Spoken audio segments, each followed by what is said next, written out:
So hello everyone, welcome to this video where I'm gonna demonstrate to you different types of shader on these two objects. So you can see here two different objects, two teapots. I chose the teapot because it's a very good example to demonstrate shaders, and it has been used in the industry for years. So in every demonstration the left object doesn't change, but the right one, it is possible to change some parameters of it, and I'm going to show you now. So the first shader I want to show you is the Phong shader, which is the addition of specular, diffuse and ambient lighting. So in this example you can see that the left object has a smaller shininess value than the one on the right, and this smaller value makes the right object a bit more shiny than the one on the left that has a more spread specular effect. So I can also, if I press the plus button, increase the shininess value of the right object. So you see the specular became smaller, and I can also reduce it to the maximum, which is 8, which makes a bigger specular effect, more spread, because the shininess is used as a power to the power of the specular intensity. So the bigger it is, the more concentrated it would be. So this was the Phong shader. I can increase it too. The next one I want to show is the Minnaert shader. This one I can vary the K factor, and the K factor in the algorithm, the formula is used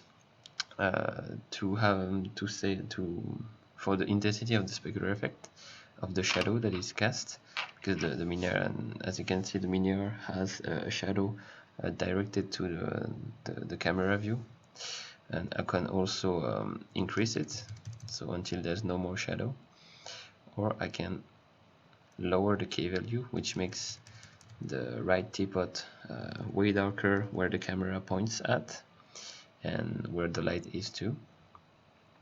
So this was the Minnaert shader. Now I'm going to show you the Torrance, Torrance shader. And this shader is more realistic than the two other ones. And I can modulate the roughness value of the right teapot, so I can increase it, and you can see that the specular effect spreads a lot until we almost don't see it anymore. And I can also just reduce it where there's none, like a 0 value on the left, you can see, but a very small value will make a very shiny surface, while a big value will make a very spreaded effect. So this is due to the fact that the roughness depicts how the light bounces on the object, and especially the specular effect. So we can see that it is a way more realistic one than the two others I showed you. And finally, the last one I'm going to show you is the Toon shader, also called cell shading. So you can see here that I have multiple parameters I can change on the right teapot. You can see on the left that the left teapot has 4 layers, just like the one on the right. It has a smaller shininess value, so this is why the specular effect is more important on it. And so if I increase the shininess value of the right teapot, sorry, I cannot change the shininess value. I can only change the different layers. So I can put 6 layers of intensity instead of 4, or I can reduce it to only 3 layers.